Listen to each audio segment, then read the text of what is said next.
Je vous souhaite un bon début d'après-midi. Merci de nous avoir rejoints ici sur le plateau de la REF TV, ici à Longchamp, lors des universités édition 2020. Cette REF un peu particulière. Renaissance, souveraineté sanitaire, redéploiement industriel, quels enseignements et initiatives pour l'après-Covid? Justement, pour en parler, Olivier Gobillot, le président de Sanofi France, est à nos côtés. Merci de nous avoir rejoints.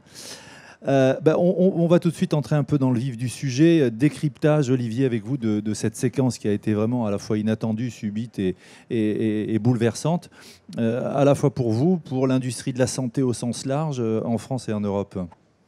Oui, en fait, on s'est rendu compte au décours de cette crise que les industries de santé étaient juste derrière la première ligne des soignants. Et on peut être le meilleur réanimateur du monde à traiter un patient qui a un Covid sans médicaments pour l'endormir, sans respirateur pour le faire respirer, sans seringue pour pouvoir lui injecter les médicaments. Eh ben, il ne peut pas faire grand-chose. Et donc, c'est un bon rappel à l'ordre, parce qu'on a un peu tendance à l'oublier. Oui, absolument. Et ces industries de santé sont extrêmement stratégiques. On avait effectivement eu tendance à l'oublier. Ces dernières années, on a plutôt vécu les industries de santé comme une dépense, dans les dépenses sociales. Donc on a fait beaucoup d'économies sur les industries de santé, en oubliant qu'elles sont juste derrière les soignants. Alors justement, juste derrière les soignants, alors si on braque les projecteurs dans le rétroviseur et qu'on regarde la séquence qui vient de passer, c'est vrai, alors on peut ça comme on veut, il y a eu quelques carences, il y a eu des ratés, mais en même temps la séquence était inédite.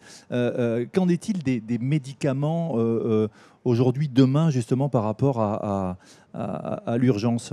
Alors, d'abord, il faut savoir que l'Europe est une terre qui a beaucoup d'industries de santé et la France est particulièrement bien dotée. Moi, je suis assez fier d'être à la tête de la Fédération des industries de santé. Vous avez 3000 entreprises, vous avez 450 000 salariés. On est très positif sur la balance commerciale. Donc, on a des industriels qui savent faire. Mais c'est vrai qu'au cours de ces dernières années, il y a eu un flux de délocalisation, notamment des médicaments les plus anciens, les médicaments parfois essentiels. Oui, paracétamol, par exemple. Le paracétamol fait partie des exemples, mais il y en a eu plein d'autres. Et au fond, on a fait ces choix-là parce qu'il y a eu une forte pression économique, une forte pression sur les prix. Et donc, on a été conduit à avoir une vague de délocalisation, ce qui pose aujourd'hui un problème. Et ce que rappelle cette crise, c'est qu'on doit faire quelque chose pour ça. Moi, j'ai la chance de travailler pour une très grande entreprise qui est Sanofi, qui est un petit peu différente. 70% de nos principes actifs sont produits en Europe. On était très peu dépendant de la Chine. Je pense qu'on a fait le bon choix à l'époque. Alors, combien de collaborateurs, Olivier, pour Sanofi France et combien de sites de production? Parce que c'est énorme, ça on a tendance à l'oublier aussi. Et là aussi, vous savez, on oublie la composante. Sanofi, employeur important. C'est la 3e capitalisation du CAC 40. Sanofi, c'est un géant et on a 25 000 collaborateurs en France. On a 18 usines. On a des centres de R&D. On est vraiment dans les territoires. Là, et dans tous les territoires. Et pendant cette crise, d'ailleurs, je leur donne vraiment un super coup de chapeau parce qu'au plein milieu du confinement, ils sont tous allés travailler parce qu'il fallait distribuer des médicaments aux patients, il fallait les donner aux professionnels de santé. On a eu un taux de présence exceptionnel sur site. Donc, Sanofi, très, très, très belle société. Voilà, et fierté aussi. Et on peut faire un parallèle. Tout à l'heure, je recevais Bertrand Camus de Suez. La fierté de voir des collaborateurs engagés qui étaient, là, c'est même plus en deuxième ligne, c'était en première ligne, qui se sont mobilisés. Oui, absolument. On a multiplié par 3 la production de paracétamol à notre usine de Compiègne. La directrice a fait un travail formidable. Tous les collaborateurs se sont engagés. C'était, vous parlez de fierté, mais je pense qu'il y a eu aussi une fierté des collaborateurs de montrer à tout le monde qu'ils étaient juste là derrière et qu'ils répondaient présents pour aider les professionnels de santé. Donc là, justement, il y a ce rôle sociétal d'un groupe et d'une entreprise comme Sanofi. Alors, on parlait tout à l'heure des carences en médicaments, on a vu aussi les lits en réanimation, enfin, tout ce qu'on a pu percevoir. C'est le secteur j'allais dire, de la science du vivant qui est au cœur de tout ça, avec effectivement des enjeux, mais aussi des opportunités. Alors, c'est un très très bon point. Et cette crise a révélé des carences, vous l'avez dit, sur certains dispositifs médicaux, donc matériels, sur certains médicaments. Mais elle révèle, au fond, le caractère immédiatement stratégique des industries de santé. Et c'est des industries qui reposent sur la science, reposent sur l'innovation. Et au fond, quand on est en France ou en Europe, ce qui est important, c'est quand même l'innovation de demain. Et j'espère que cette crise va aussi encourager les pouvoirs publics et l'ensemble de nos concitoyens à se dire c'est quand même un secteur de pointe où il y a de l'innovation, où il y a de la croissance de demain. Puis peut-être que s'il y a une autre crise, ça sera sur un médicament très innovant produit en Europe qu'on trouvera la solution. Alors justement, par rapport à ça, vous commenciez à parler, Olivier Gobillot, je rappelle que vous êtes le président de Sanofi France, vous êtes avec nous cet après-midi et on apprécie des centres de production en France, des centres de R&D. Parlons maintenant des principes actifs, parce que là encore, entreprise française, et quand on parle de construction européenne, vous êtes plus qu'un artisan. Hein. Oui, absolument. Et Paul Hudson était tout à l'heure sur un panel, il l'a rappelé, Sanofi a 40 usines en Europe et produit des centaines de médicaments.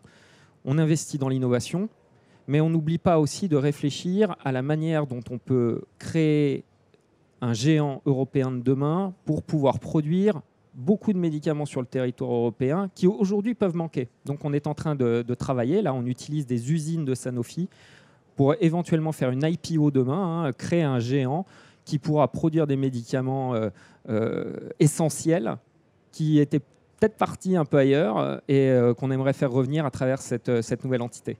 Alors, si je ne me trompe pas, vous êtes un peu le dernier des Mohicans en termes de laboratoire en Europe. Vous ne vous trompez pas du tout. En fait, c'est vrai que si on enlève les Anglais avec le Brexit et si on isole la Suisse, qui a des géants de la pharmacie aussi, on est le dernier laboratoire de taille mondiale de l'Union européenne. Alors ça relève j'allais dire, d'enjeux intéressants, mais c'est une sacrée responsabilité aussi. Hein. C'est une responsabilité, mais c'est une chance aussi, parce que vous savez, Sanofi, par exemple, c'est faire des vaccins. Quand vous avez une pandémie comme la Covid-19, vous êtes quand même content d'avoir sur votre territoire un producteur de taille mondiale pour pouvoir non seulement chercher, trouver, produire à des quantités extrêmement importantes, plusieurs centaines de millions de doses, un vaccin, ensuite. Et le distribuer. Alors justement, on va en parler du vaccin, petit teasing à la fin de l'interview. Moi, j'aimerais qu'on reparle de ce que vous évoquiez tout à l'heure. C'est vrai qu'on s'est dit, voilà, il y a eu délocalisation. Et quand on a un regard rétrospectif, on se dit, bon, ça s'est fait petit à petit. Il y en avait qui disaient, vous vous souvenez, plus besoin d'usines en France, on va être avec simplement le secteur tertiaire. Votre regard, Olivier Gobillot, comment on a laissé filer tout ça et comment on relocalise? Jean Rotner, le président de la région Grand Est, disait relocaliser, il faut remettre de l'énergie quelque part. Hein. Vous savez, il y a une quinzaine d'années, et puis encore plus après la crise de 2008, il y a eu une pression qui a été très très forte sur les systèmes de santé pour trouver des économies. Les systèmes de protection sociale étaient très déficitaires et il a fallu faire des économies.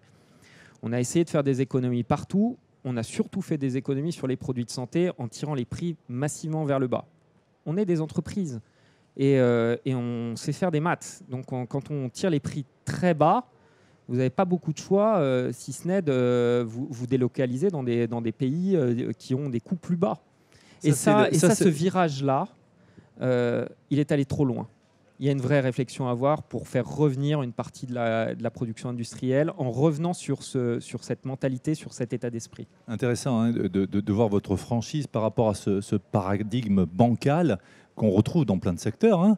Vous savez, pour 0 €, vous savez ça, plus ça, plus ça, plus ça. Il n'y a pas que la téléphonie mobile, effectivement, il y a le secteur de la santé. Alors justement, si on veut se projeter perspective et enjeu, il y a quand même le sujet de la compétitivité. Vous le disiez, on sait faire des maths et faire une addition, une soustraction. Mais oui, mais c'est pour ça que je me félicite, moi, d'être à la REF cette année, d'entendre à la fois le Premier ministre et le ministre de l'économie rappeler qu'on va baisser les impôts de production. Enfin, et de manière significative. Je me félicite aussi d'une stabilité fiscale. Je me félicite aussi, j'ai parlé tout à l'heure avec un parlementaire qui travaillait sur de la simplification administrative. C'est vrai que l'Europe est extrêmement régulée, il y a une pression fiscale assez forte, il y a un droit du travail complexe, mais nous, chez Sanofi, on avait fait le pari de rester, de maintenir nos usines de production, de s'assurer qu'on pouvait produire en Europe. C'est un peu ça la souveraineté. Et au fond, je pense qu'on a fait le bon pari, et je suis content de voir qu'aujourd'hui, les pouvoirs publics nous rejoignent et pensent qu'il faut industrialiser les territoires. Nous, on est présents dans les territoires. Avec ces décisions-là, on peut y rester, voire même ce qu'on a annoncé là récemment à Lyon avec le président de la République, investir massivement. Je rappelle qu'on a mis 1,5 milliard d'euros en plein milieu de la crise sur l'installation d'une nouvelle usine de vaccins à Lyon, qui est le pôle mondial du vaccin chez Sanofi. Alors là aussi, hein, si on revient sur la séquence, c'était pas gagné. Vous avez mis en exergue j'allais dire le millefeuille administratif qui fait qu'à un moment, il a fallu taper du poing sur la table en disant écoutez, si ça continue comme ça, nous on arrête et on ne construit pas d'usine. Hein. Écoutez, on a effectivement une compétition internationale. Il faut pas oublier que les États, et tout à l'heure il y a eu aussi un très bon panel là-dessus, on est sur une compétition où les États-Unis, la Chine et d'autres pays veulent se réindustrialiser aussi ou attirer les actifs de production. Donc des États nous approchent en nous disant venez construire l'usine chez nous. Nous, on a préféré la construire en France parce qu'on a des compétences en France, on a une histoire autour du vaccin. Et puis on pense, parce qu'on est une société française, on est une société européenne, on est une société internationale, qu'il faut qu'il y ait une bonne répartition entre les grands territoires. Parce qu'en cas de crise, comme on a pu le voir, être très dépendant d'un territoire, ça peut poser un problème. On ne va pas le citer, mais suivez mon regard. Si on se place du côté des consommateurs maintenant, on a souvent tendance, en France en particulier, à se dire ah bah oui, il faut relocaliser, il faut du made in France, il faut des circuits courts, il faut des centres de R&D de production sur le territoire dans l'Hexagone.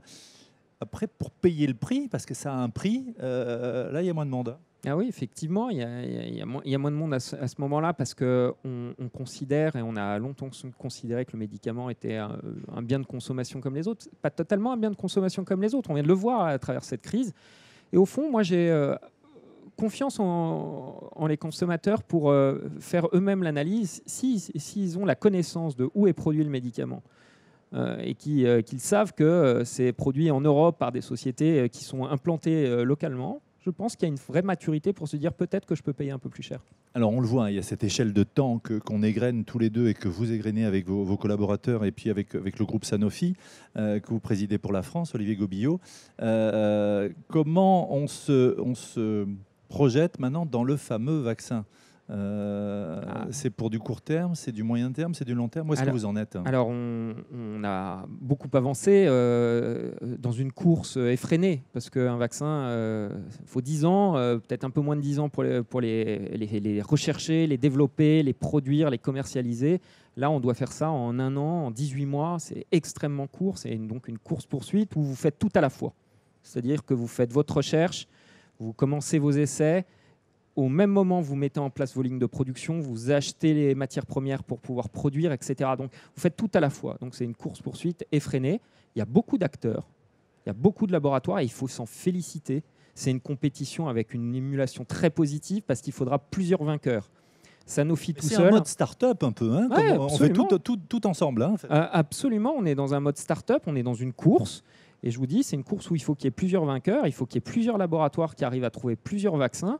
Comme ça, on pourra le distribuer à un grand nombre de patients à travers le monde. Il va falloir des milliards de doses. Sanofi a pris un pari technologique, puisqu'il y a plusieurs technologies de vaccins aussi. On a pris un pari technologique qu'on connaît. Choix à un moment. Hein. On le connaît bien parce qu'on est un leader mondial de la grippe et on utilise la même plateforme technologique que notre vaccin sur la grippe. Donc, on a assez confiance dans notre capacité. C'est une déclinaison quelque part, donc ça a du sens. Hein. Si on n'arrive pas les premiers, on arrivera juste après. Mais je pense qu'on aura un vaccin très efficace.